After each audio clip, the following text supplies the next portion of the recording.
అంటాడు కదా 136వ కీర్తన చూడండి ఒకసారి. యెహోవా దయాళుడు, ఆయనకు కృతజ్ఞతాస్తుతులు చెల్లించుడి, ఆయన కృప నిరంతరం ఉండును. 23వ వచనం చూడండి. మనము దీనదశలో ఉన్నప్పుడు ఆయన మనలను జ్ఞాపకం చేసుకునిను, ఆయన కృప నిరంతరం ఉండును. లాస్ట్ 23వ వచనం చదవండి. లాస్ట్ వచనం.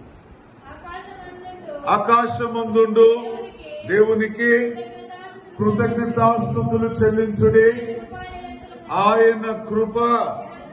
దానిపైన వచ్చిన చదవండి.